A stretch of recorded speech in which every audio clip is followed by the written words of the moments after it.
बिस्मिल्लाहिर्रहमानिर्रहीम। अस्सलाम वालेकुम। फ़िज़िक्स क्लास 10 चैप्टर नंबर है 16 इलेक्ट्रोमैग्नेटिज़्म। आज हम इसमें इलेक्ट्रोमैग्नेटिक इंडक्शन डिस्कस करेंगे। इलेक्ट्रोमैग्नेटिक इंडक्शन क्या चीज़ है? इलेक्ट्रोमैग्नेटिक इंडक्शन यानी किसी मैग्नेट के ज़रिए हम किसी कंडक्टर के अंदर जो ईएमएफ या फिर इलेक्ट्रोमोटिव फोर्स जो है उसके अंदर प्रोड्यूस करें, उसे कहते हैं इलेक्ट्रोमैग्नेटिक इंडक्शन। ये जो इलेक्ट्रोमैग्नेटिक इंडक्शन है इसकी डिस्कवरी सबसे पहले माइकल फैराडे ने करी। डेमोन्स्ट्रेट करा किस तरह मैग्नेटिक फील्ड को चेंज करके किसी कंडक्टर के अंदर ईएमएफ या फिर वोल्टेज प्रोड्यूस किया जा सकता है। देखिए कि हमारे पास एक बार मैग्नेट है और ये एक कॉइल है या लूप है। कॉइल किसे कहते हैं? देखिए जब ये बहुत सारे तार एक ही रिंग के अंदर बहुत बारीक बारीक तारों को एक साथ इकट्ठा कर जाता है, ये कहलाता है लूप। और कॉइल किसे कहते हैं? कॉइल बना दिया जाता है स्प्रिंग की तरह, तो ये कहलाता है कॉइल। तो या फिर कॉइल लेंगे या लूप लेंगे, दोनों में से कोई एक चीज़ लेंगे और उसको एक गैल्वेनोमीटर के साथ कनेक्ट कर दिया है और उसके से थोड़े फासले पर एक मैग्नेट रखा हुआ है। अब ये मैग्नेट जो है इसमें हम जानते हैं बार मैग्नेट है और कांस्टेंट मैग्नेट है। और कांस्टेंट मैग्नेट के अंदर क्या होता है? इसके अंदर इमेजनरी मैग्नेटिक लाइंस होती हैं। वो इमेजनरी मैग्नेटिक लाइंस जो है नॉर्थ पोल से निकलकर साउथ पोल की तरफ जाती हैं।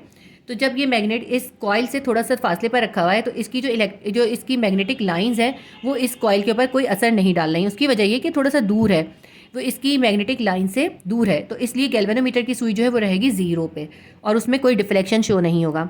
लेकिन अब हम ये करते हैं कि हम इस मैग्नेट को उठा के थोड़ा सा इस कॉइल के पास लेकर आते हैं, ऐसे करके। ठीक है, ये अभी दूर है, थोड़ा सा पास लेकर आएंगे। जब हम पास लेकर आएंगे तो हम ये देखेंगे कि जो गैल्वेनोमीटर की जो सुई है वो जो है ऑपोजिट डायरेक्शन में हम इसको आगे लाए हैं तो वो बैक साइड पे पीछे की तरफ जो है वो डिफ्लेक्ट हो जाएगी। ठीक है, ऑपोजिट डायरेक्शन में गैल्वेनोमीटर की सुई डिफ्लेक्ट होगी और फिर जब हम मैग्नेट को इस कॉइल के पास लाके रोक देंगे तो ये सुई जो है वो वापस ज़ीरो पे आ जाएगी। फिर हमने सोचा कि इसका मतलब है थोड़ी सी देर के लिए जो है करंट प्रोड्यूस हुआ है और फिर वो ख़त्म भी हो गया। गैल्वेनोमीटर इसीलिए यूज़ करते हैं। गैल्वेनोमीटर हमें ये बताता है कि किसी सर्किट के अंदर जो है करंट है और किस डायरेक्शन में है। अगर इसके अंदर करंट होता है तो इसकी सुई डिफ्लेक्ट होती है और जिस डायरेक्शन में करंट फ्लो कर रहा होता है उस डायरेक्शन में जो है इसकी सुई डिफ्लेक्ट होती है। अब देखिए इसकी सुई जो है वो जो है लेफ्ट साइड पे डिफ्लेक्ट हुई है, यानी एंटी क्लॉक इसके अंदर करंट आएगा। यानी इस मैग्नेट को आगे करने से जो ये लूप है या कॉइल है इसके अंदर करंट जो है कौन सा प्रोड्यूस हुआ है? वो हुआ है एंटी क्लॉक करंट प्रोड्यूस हुआ। लेकिन वो फ़ौरन ही ख़त्म भी हो गया। वो ख़त्म क्यों हो गया? कि हमने जो मैग्नेट है इसके अंदर स्टॉप कर दिया था। अब हमने सोचा कि करंट तो नहीं फ्लो हो रहा, तो हमने इस मैग्नेट को पीछे करा। जैसे ही हमने पीछे करा तो ये जो ज़ीरो पे आ गई थी ना इसकी सुई गैल्वेनोमीटर की, ये दोबारा डिफ्लेक्ट हुई और अब के ये दूसरी शिफ्ट में यानी कि इस साइड पे डिफ्लेक्ट हुई। तो इससे ये पता चला कि इसको जैसे ही हमने पीछे की तरफ मूव करा इसके अंदर दोबारा करंट फ्लो हुआ है। अब इस फिनोमेना को समझने के लिए जो है हमें कुछ दूसरी डायग्राम की ज़रूरत होगी। मैं उसमें आपको डिस्क्राइब करूँगी कि ये जो इसमें थोड़ी सी देर के लिए करंट फ्लो हुआ और फिर ख़त्म क्यों हो गया और फिर ये जब हमने दोबारा मूव करा तो दोबारा क्यों फ्लो हुआ। इलेक्ट्रोमैग्नेटिक इंडक्शन को मैं इस डायग्राम के जरिए आपको बहुत अच्छे से समझाती हूँ। ये है एक परमानेंट मैग्नेट, इसके एक साइड जो होगा नॉर्थ होगा, एक साउथ होगा। ये मैग्नेट जब दूर रखा हुआ था तो इस पर कोई असर नहीं हो रहा था और गैल्वेनोमीटर जो था वो ज़ीरो पे था। लेकिन अब हमने एक जो फर्स्ट स्टेप क्या करा, हमने इस मैग्नेट को आगे की तरफ मूव करा। जैसे ही हमने इसको मैग्नेट को आगे की तरफ मूव करा तो गैल्वेनोमीटर की जो सुई थी वो किस तरफ डिफ्लेक्ट हो गई? वो इस साइड पे डिफ्लेक्ट हो गई, ऑपोजिट डायरेक्शन में। जब मैग्नेट हमने करीब करा तो ये मैग्नेटिक लाइंस जो थी ये इसके अंदर से गुजरने लगी। ये जो मैग्नेटिक लाइंस है ना, इनकी मेजरमेंट को यानी कि इनको जो हम मेजर करते हैं मैग्नेटिक लाइंस को, उनको हम कहते हैं फ्लक्स। तो ये जो इसकी मैग्नेटिक फ्लक्स है या मैग्नेटिक लाइंस जो है वो इस कॉइल के अंदर ज़्यादा हो गया, यानी कि जैसे पहले था उससे ज़्यादा हो गया, जिसकी वजह से क्या हुआ? इसके अंदर करंट जनरेट होगा। इसके अंदर जो इलेक्ट्रॉन्स हैं वो जो है फ़ौरन मूव करना शुरू करेंगे और वो एंटी क्लॉक मूव करेंगे, जिसकी वजह से गैल्वेनोमीटर की सुई जो है वो ऑपोजिट डायरेक्शन में डिफ्लेक्ट हो जाएगी। जब हमने मैग्नेट को यहीं रोक दिया तो अब इसकी जो मैग्नेटिक लाइंस हैं वो इसके अंदर कांस्टेंट हो गई। अब वो जो है चेंज नहीं हो रही। इससे पहले जब हमने इसको आगे मूव किया था ना तो मैग्नेटिक लाइंस चेंज हुई थी इसके अंदर, अब चेंज नहीं हो रही, कांस्टेंट हो गई। तो ये गैल्वेनोमीटर की सुई वापस ज़ीरो पे आ गई। अब हमने क्या करा, हमने इस मैग्नेट को अब पीछे लेके चले गए। ऐसे ही हम इसको पीछे लेके गए तो पीछे ले जाने से क्या हुआ? ये जो मैग्नेटिक फील्ड है या मैग्नेटिक फ्लक्स है वो इस कंडक्टर में चेंज हुआ है। तो जब मैग्नेटिक फ्लक्स जैसे ही इसमें चेंज हुआ, जैसे ही हमने इसको पीछे मूव करा, फिर गैल्वेनोमीटर ने हमें जो है सुई के डिफ्लेक्शन के जरिए शो करा कि इसके अंदर करंट आया है। और जब हमने इसकी पोजीशन पे छोड़ दिया, इस मैग्नेट को इसी पोजीशन पे रख दिया, तो गैल्वेनोमीटर की सुई वापस ज़ीरो पे आ गई। इससे ये प्रूव हुआ कि मैग्नेट को अगर हम किसी कंडक्टर के अंदर आगे पीछे मूव करते हैं तो उस वक्त करंट प्रोड्यूस होता है। अब उसके बाद हमने यही करा कि हमने मैग्नेट को उठा के आगे पीछे मूव करा, तो हमने देखा कि सुई जो है कभी गैल्वेनोमीटर की राइट टू लेफ्ट और राइट टू लेफ्ट मूव कर रही है। इससे ये हमें पता चला कि किसी मैग्नेट को जब हम कंडक्टर के अंदर आगे पीछे मूव करते हैं तो हम असल में उसका मैग्नेटिक फ्लक्स या जो उसकी मैग्नेटिक फील्ड है ना, जो उस कंडक्टर के साथ इंटरेक्ट कर रही है, वो चेंज करते हैं। जब हम वो चेंज करते हैं उसकी वजह से इसके अंदर करंट फ्लो होता है। इसको कहते हैं मैग्नेटिक इंडक्शन, यानी मैग्नेट की वजह से हमने इसके अंदर जो है ईएमएफ प्रोड्यूस करवा दिया। यह है मैग्नेटिक इंडक्शन। हमने ये फिर ऑब्जर्व कर लिया कि मैग्नेट को आगे पीछे मूव करने से, मैग्नेटिक फ्लक्स चेंज होने से इस कंडक्टर के अंदर वोल्टेज या ईएमएफ इंड्यूस हो रहा है, जिसकी वजह से गैल्वेनोमीटर की सुई राइट टू लेफ्ट मूव कर रही है। तो फिर हमने इसको एक और तरह इस एक्सपेरिमेंट को दोहराया। अब क्या हमने ये करा कि हमने मैग्नेट को तो ऐसे ही रहने दिया और हमने ये जो कॉइल है ना, इसको आगे पीछे मूव करा ऐसे करके, ठीक है। पहले हम इस कॉइल को इसके अंदर करीब लेके गए। जब हम करीब लेके गए तब भी गैल्वेनोमीटर ने सुई डिफ्लेक्ट करी, और जब हम फिर दूर लेके गए तब भी गैल्वेनोमीटर में डिफ्लेक्शन शो हुआ। इससे हमें ये पता चला कि हम चाहे इस कॉइल को मूव करें, चाहे हम मैग्नेट को मूव करें, दोनों में से किसी एक को हम मूव करेंगे, करंट जो है या ईएमएफ जो है वो इंड्यूस होगा कॉइल के अंदर। और वो इसलिए इंड्यूस होगा कि दोनों ही सूरतों में, चाहे हम कॉइल को मूव कर रहे हों चाहे हम मैग्नेट को मूव कर रहे हों, ये जो मैग्नेटिक फ्लक्स है वो कॉइल के अंदर चेंज हो रहा है। जब मैग्नेटिक फ्लक्स किसी कॉइल के अंदर चेंज होगा तो ईएमएफ इंड्यूस होगा, और यही है फैराडे का law of induction. A voltage is induced in a circuit whenever relative motion exists between a conductor and a magnetic field. एक सर्किट के अंदर जो है वोल्टेज इंड्यूस होगा, यानी ईएमएफ इंड्यूस होगी जब जो है कंडक्टर और मैग्नेटिक फील्ड दोनों में से किसी की, इन दोनों की आपस में कोई मोशन एग्जिस्ट कर रही हो, दोनों के दरमियान कोई मोशन हो रही हो। And that the magnitude of this voltage is proportion to the rate of the change of flux. और ये जो वोल्टेज का मैग्नीट्यूड है वो किसके के डायरेक्टली प्रोपोर्शन होगा, वो फ्लक्स के डायरेक्टली प्रोपोर्शन होगा। फ्लक्स क्या है, the measurement of the magnetic field, यानी कितनी मैग्नेटिक फील्ड उस कंडक्टर के साथ जो है इंटरेक्ट कर रही हैं, ये उसके डायरेक्टली प्रोपोर्शन होगा। अगर ये फ्लक्स ज़्यादा होगा यानी मैग्नेटिक फील्ड की मेजरमेंट ज़्यादा होगी तो फिर ये वोल्टेज ज़्यादा होगा। अगर ये मैग्नेटिक फील्ड या फ्लक्स जो है वो कम होगा तो फिर ईएमएफ जो इंड्यूस होगा वो भी कम होगा। ये हमारा फैराडे का लॉ ऑफ इंडक्शन हो गया। नेक्स्ट टॉपिक है हमारा lens law of electromagnetic induction. जैसा कि अभी हमने फैराडे का लॉ स्टडी करा, जिसमें हमने ये पढ़ा कि किसी कंडक्टर के अंदर अगर हम मैग्नेटिक फील्ड को चेंज करें या उसके मैग्नेटिक फ्लक्स को चेंज करें तो उस कंडक्टर के अंदर जो है करंट इंड्यूस होगा। कंडक्टर के अंदर उसकी अपनी मैग्नेटिक फील्ड पैदा हो जाती है। तो लेंस ये कहता है कि जब हमने मैग्नेटिक फील्ड चेंज करी और कंडक्टर के अंदर करंट प्रोड्यूस हो गया, इंड्यूस हो गया करंट, और उसकी अपनी मैग्नेटिक फील्ड पैदा हो गई, तो वो जो इंड्यूस मैग्नेटिक फील्ड है वो उस ओरिजिनल मैग्नेटिक फील्ड की वजह से वो बना है, उस मैग्नेटिक फील्ड को वो अपोज करेगी। यानी कंडक्टर के ऊपर इंड्यूस करंट की मैग्नेटिक फील्ड परमानेंट मैग्नेट की ओरिजिनल मैग्नेटिक फील्ड को अपोज करेगी। अब रीड कर लेती हूँ किस तरह से बुक में लिखा हुआ है। यही सब चीज़ जो है बुक में लिखी हुई है। Lenz law of electromagnetic induction states that the magnetic field produced by the induce current oppose the original magnetic field that produce the current. Conductor के अंदर इंड्यूस करंट की वजह से जो मैग्नेटिक फील्ड बनती है, यानी इंड्यूस मैग्नेटिक फील्ड जो होती है वो अपोज करती है ओरिजिनल मैग्नेटिक फील्ड को, जिसकी वजह से वो बनी होती है। The right hand rule develop by Fleming specifies the direction of this current flow. जो इसके अंदर जो करंट फ्लो रहा है उसको हम फ्लेमिंग के राइट हैंड रूल के जरिए फाइंड कर सकते हैं। The magnetic field produced by an induce current generate an additional magnetic field. Magnet की मैग्नेटिक फील्ड की वजह से जो इंड्यूस करंट पैदा होता है उसके अंदर अपनी एक एडिशनल मैग्नेटिक फील्ड बन जाती है, which always opposing the magnetic field that formed it. जो हमेशा उस मैग्नेटिक फील्ड का जिसकी वजह से बनी होती है उसकी ही अपोज करती है। अगर वो मैग्नेटिक फील्ड आगे की तरफ आ रही होती है तो वो उसको पीछे की तरफ रिपेल करती है। लेंस लॉ को इस डायग्राम से भी इजीली समझा जा सकता है। देखें, ये एक परमानेंट मैग्नेट है और एक ये जो है हमारा कॉइल है, कॉइल कंडक्टर है कॉइल की शक्ल में। जब आप मैग्नेट को करीब लेकर आए तो इसके अंदर करंट प्रोड्यूस हो गया, इसकी अपनी एक मैग्नेटिक फील्ड बन गई। वो मैग्नेटिक फील्ड इस मैग्नेट की मैग्नेटिक फील्ड को अपोज करेगी। अगर ये मैग्नेटिक फील्ड आगे की तरफ हम मूव कर रहे होंगे तो ये उसको पीछे की तरफ पुश करेगी। ठीक है, जब हम इन लेके जाएंगे मैग्नेट को तो जो कंडक्टर के अंदर इंड्यूस मैग्नेटिक फील्ड है वो इस मैग्नेट की फील्ड को बाहर की तरफ पुश करेगी। और जब हम मैग्नेट को आउट लेके जाएंगे, बाहर लेके जाएंगे, तो जो कंडक्टर के अंदर इंड्यूस मैग्नेटिक फील्ड है वो इसको अपनी तरफ अट्रैक्ट करेगी और इस चेंज को रोकने की कोशिश करेगी।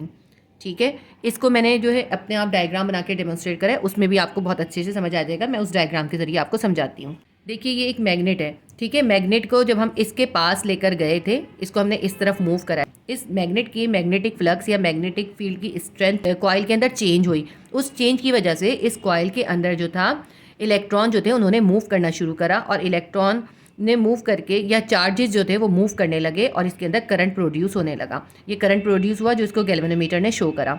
अब जब इसमें करंट प्रोड्यूस होगा तो हम ये पढ़ चुके हैं, जब भी किसी कंडक्टर से करंट गुजरता है तो उसके अंदर जो है मैग्नेटिक फील्ड बन जाती है।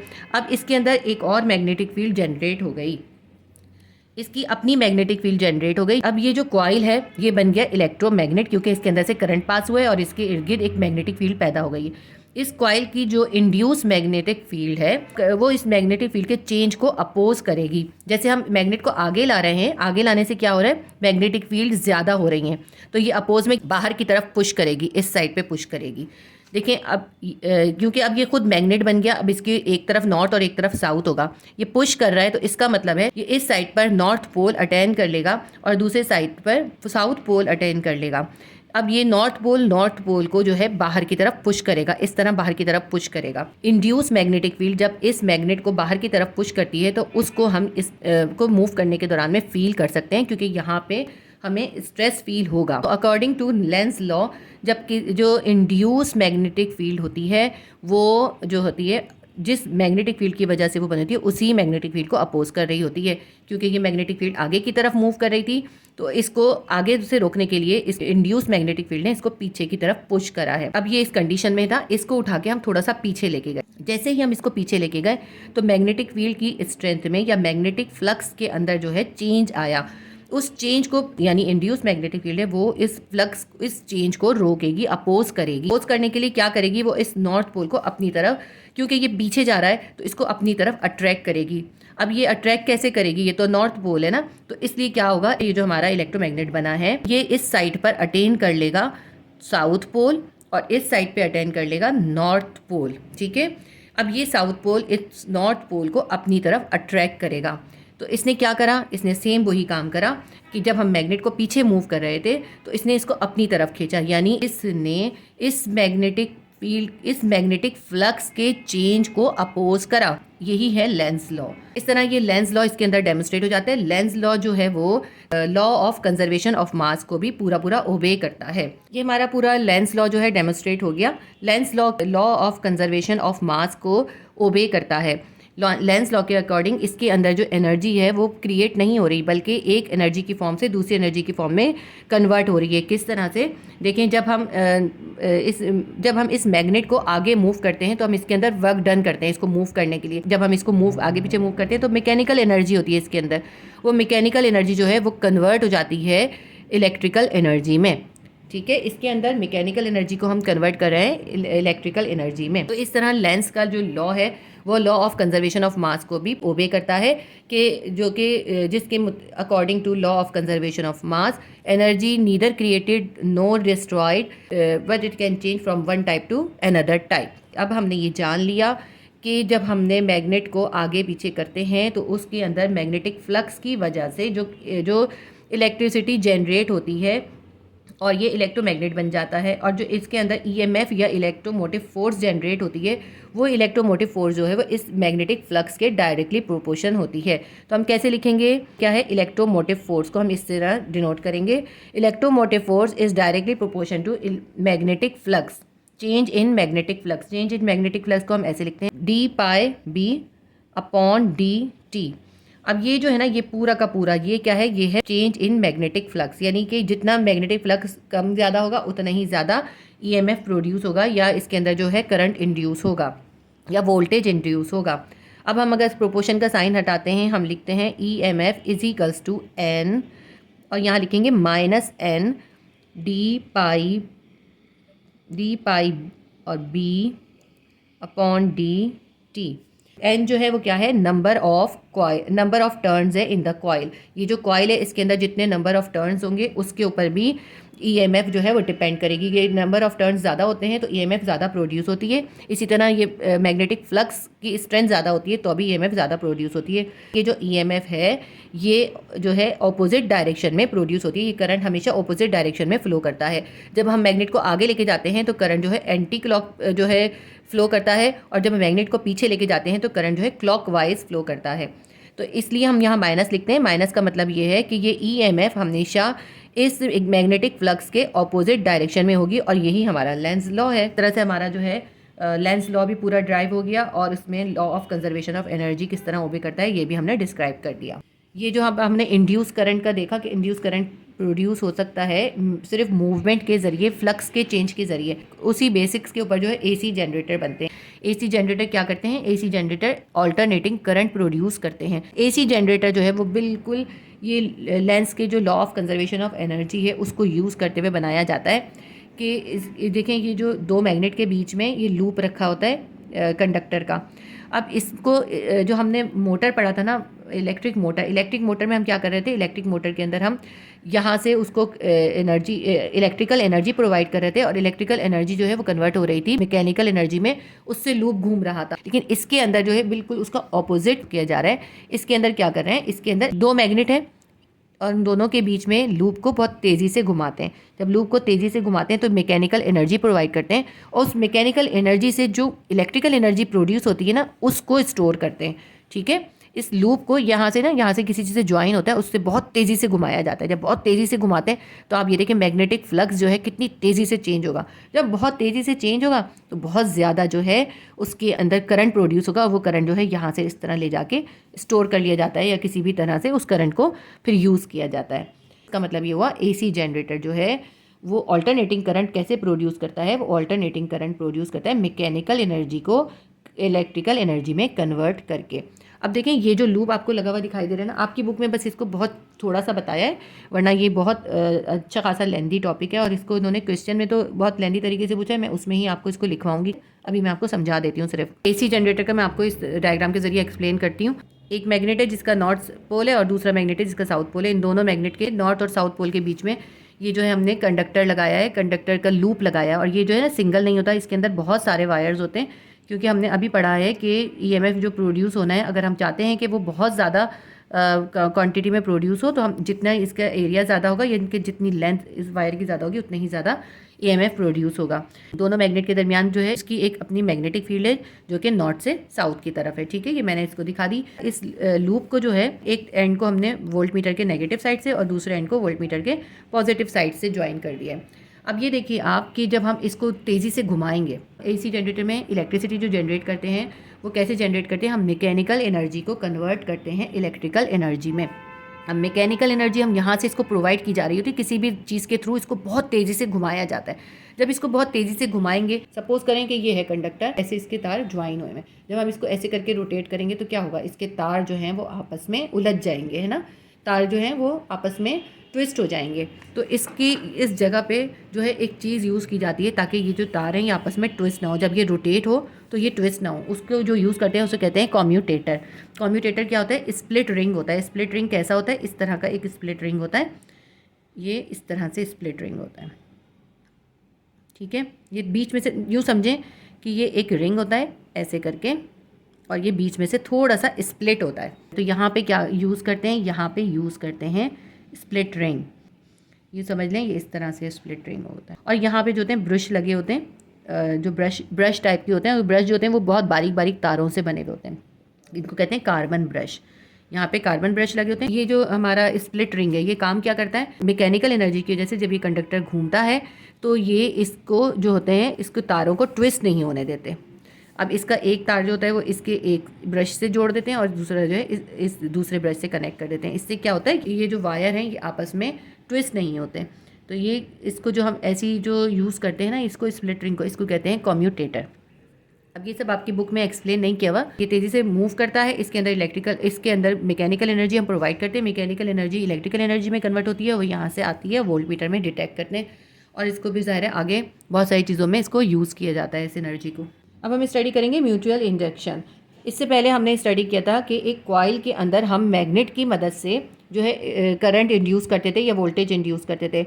इसके अंदर हम एक कॉइल ही की मदद से दूसरे कॉइल को इंड्यूस करेंगे या उसके अंदर ईएमएफ प्रोड्यूस करेंगे। बुक में जो आपकी डायग्राम बनी है, इस डायग्राम को मैंने इजी करके बनाया, मैं उसमें आपको एक्सप्लेन करती हूँ। देखिए ये एक कॉइल कंडक्टर है हमारे पास। इस कॉइल कंडक्टर को हमने एक सिरे को जो है एक पॉजिटिव टर्मिनल से और एक सिरे को नेगेटिव टर्मिनल से कनेक्ट कराया, और इसके अंदर जो हमने करंट की सोर्स रखी वो ज़्यादा बैटरी वाली रखते हैं, कम बैटरी वाली इसमें सोर्स नहीं यूज़ करते। तो जब हमने इसके अंदर करंट सप्लाई करा, ये हमने अभी इसी चैप्टर के अंदर स्टडी करा है कि जब भी किसी कंडक्टर के अंदर से करंट गुजरता है तो उसके अंदर एक मैग्नेटिक फील्ड पैदा हो जाती है। अब इसको हमने नाम दे दिया प्राइमरी कॉइल का। अब इस प्राइमरी कॉइल के करीब हमने लाके एक और इसी तरह का एक और कॉइल रख दिया, जिसको हमने नाम दिया सेकेंडरी कॉइल का। उस सेकेंडरी कॉइल को हमने गैल्वेनोमीटर से कनेक्ट कर दिया। क्यों हम ये ऑब्जर्व करना चाह रहे हैं कि ये जो प्राइमरी कॉइल जिसके अंदर हमने करंट जो है जिसके अंदर हमने करंट सप्लाई करा है और उससे जो है इसके अंदर मैग्नेटिक फील्ड पैदा हो गई है, इस मैग्नेटिक फील्ड का इस सेकेंडरी कॉइल पे कोई असर होगा या नहीं, या ये इस सेकेंडरी कॉइल को भी इंड्यूस करेगा या नहीं। इसलिए हमने यहाँ पे गैल्वेनोमीटर लगाया है, ताकि गैल्वेनोमीटर क्या करेगा, ये हमने शो करेगा कि सेकेंडरी कॉइल के अंदर करंट इंड्यूस हो रहा है या नहीं। तो हमें यही इसमें ऑब्जर्व करना है। इसके बीच में जो होता है आयरन के जो होता है वो कोर लगा दिया जाता है, जो कि प्राइमरी कॉइल की मैग्नेटिक फील्ड को इजीली सेकेंडरी कॉइल की मैग्नेटिक फील्ड तक जो होता है कंडक्ट कर देता है। अब जब हम इसके अंदर करंट सप्लाई करते हैं और ये एक इलेक्ट्रोमैग्नेट बन जाता है, जब ये इलेक्ट्रोमैग्नेट बन जाता है इसके अंदर अपनी मैग्नेटिक फील्ड पैदा हो जाती है। इसकी जो मैग्नेटिक फील्ड पैदा हो गई वो इस कोर के ज़रिए इस सेकेंडरी कॉइल तक भी पहुंचेगी। इसकी जो मैग्नेटिक फील्ड बनी है ना, तो उसका मैग्नेटिक फ्लक्स जो है वो इस सेकेंडरी कॉइल तक पहुँचेगा। जब इसकी मैग्नेटिक लाइन सेकेंडरी कॉइल में पहुंचेंगी तो वो उसके अंदर भी इलेक्ट्रिसिटी जनरेट करेंगी, क्योंकि देखें ये तो अब मैग्नेट बन गया ना। अब इस मैग्नेट की मैग्नेटिक फील्ड जो है इस दूसरे जो है कंडक्टर के ऊपर असरअंदाज हो रही है। जब ये इसकी मैग्नेटिक फील्ड इस कंडक्टर के ऊपर असरअंदाज होती है तो इसके अंदर मैग्नेटिक फ्लक्स में चेंज आता है, तो ये सेकेंडरी कॉइल के अंदर भी करंट फ्लो होने लगता है। तो इसको कहते हैं म्यूचुअल इंडक्शन। इसके अंदर जो है प्राइमरी कॉइल को करंट सप्लाई किया गया और उसकी वजह से ये प्राइमरी कॉइल जो था ये बन गया इलेक्ट्रोमैग्नेट, और इसके अंदर मैग्नेटिक फील्ड पैदा हुई। वो मैग्नेटिक फील्ड जो है इस आयरन कोर के ज़रिए सेकेंडरी कॉइल तक पहुंची, और उस मैग्नेटिक फ्लक्स ने या मैग्नेटिक फील्ड की स्ट्रेंथ ने इसके अंदर जो है इस कॉइल के अंदर जो है चेंज पैदा करा। जैसे जैसे हम करंट को बढ़ाते जाएंगे या कम करते जाएंगे तो उससे क्या होगा, मैग्नेटिक फील्ड में चेंजिंग आती जाएगी। जब भी मैग्नेटिक फील्ड के अंदर मैग्नेटिक फील्ड की स्ट्रेंथ चेंज होती है या मैग्नेटिक फ्लक्स चेंज होता है तो उसके अंदर ईएमएफ इंड्यूस होती है या वोल्टेज इंड्यूस होता है। तो क्या होगा, जैसे जैसे यहाँ पे करंट में चेंजिंग आएगी वैसे वैसे यहाँ के मैग्नेटिक फ्लक्स चेंज होगा और इसके अंदर भी करंट फ्लो होने लगेगा या ईएमएफ इंड्यूस हो जाएगी। और ये शो कैसे होगा कि इसके अंदर करंट फ्लो हो रहा है, वो गैल्वेनोमीटर की सुई के डिफ्लेक्शन से हमें पता चलेगा कि इसके अंदर करंट फ्लो हो रहा है। अब करंट किस साइड पे फ्लो हो रहा है ये भी गैल्वेनोमीटर की जो है पॉइंट से ही हमें पता चलेगा कि करंट जो है वो एंटी क्लॉक है या क्लॉकवाइज है। तो अगर इसके अंदर यहाँ पे करंट में चेंज नहीं आएगा, ये एक ही पोजीशन में रहेगा, तो फिर करंट फ्लो नहीं होगा। प्राइमरी कॉइल के अंदर करंट की चेंजिंग से मैग्नेटिक फील्ड को चेंज करा जाएगा और मैग्नेटिक फील्ड की चेंजिंग से मैग्नेटिक फ्लक्स जो है वो सेकेंडरी कॉइल के अंदर चेंज होगा, तो फिर सेकेंडरी कॉइल के अंदर जो है ईएमएफ इंड्यूस हो जाएगा। जो वोल्टेज प्राइमरी कॉइल में जनरेट होगा उसको हम कहते हैं वीपी, और जो वोल्टेज सेकेंडरी कॉइल में जनरेट होगा उसे कहते हैं वीएस। ये वीएस जो है किस पे डिपेंड करेगा, वीएस डिपेंड करेगा एनएस यानी number of turns in secondary coil. इसी तरह प्राइमरी कॉइल का जो वीबी है वो किस पे डिपेंड करेगा, वो डिपेंड करेगा एनपी पे यानी number of turns of secondary coil. Secondary coil में जितने नंबर्स होंगे, ठीक है। इसी की बेस के ऊपर ट्रांसफार्मर बनाए जाते हैं। ये है ट्रांसफार्मर। इसकी दो टाइप्स होती हैं। एक पहली टाइप क्या होती है, वो होती है स्टेप अप ट्रांसफार्मर, और दूसरी होती है step down transformer. Step up transformer कैसी होगी, ऐसे ट्रांसफार्मर जिसके अंदर ये सेकेंडरी कॉइल है उसका वोल्टेज यानी वीएस ज़्यादा होगा। और वीएस कब ज़्यादा होगा, जब उसके नंबर ऑफ टर्न ज़्यादा होंगे उसके कॉइल के, ठीक है।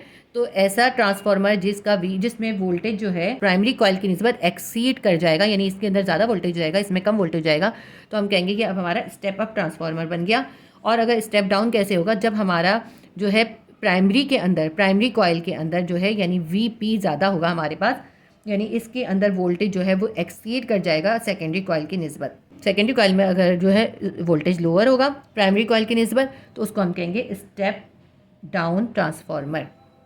ठीक है, ये स्टेप अप और स्टेप डाउन आपको समझ में आ गया होगा। ट्रांसफार्मर्स के ज़रिए ही इलेक्ट्रिसिटी जो है बहुत दूर दूर तक जो हमें पहुंचाई जाती है। देखिए इलेक्ट्रिसिटी तो बहुत दूर दूर से हम तक पहुंच रही है ना, जहाँ बन रही है वहाँ से हम तक आने के लिए तो हज़ारों मील का सफ़र होता है, तो हज़ारों मील के तक तार नहीं बिछाए जाते, बल्कि इन ट्रांसफार्मर्स के ज़रिए ही इलेक्ट्रिसिटी को भी हमारे जो है इलेक्ट्रिक पावर को जो है ट्रांसफ़र किया जाता है। ये देखें हमें स्टेप डाउन और स्टेप अप का जो है इसमें डायग्राम के जरिए भी शो करा है। देखें स्टेप अप के अंदर जो है ये प्राइमरी है, प्राइमरी के अंदर कॉइल कम है, कॉइल के जो है टर्न्स कम है, तो इसके अंदर वोल्टेज भी कम होगा। तो इसके अंदर वोल्टेज किसका एक्सीड हो रहा है, सेकेंडरी कॉइल का एक्सीड हो रहा है। हमारा कौन सा है, स्टेप अप, जिसके अंदर प्राइमरी कॉइल से ज़्यादा सेकेंडरी कॉइल के अंदर वोल्टेज एक्सीड हो जाएगा।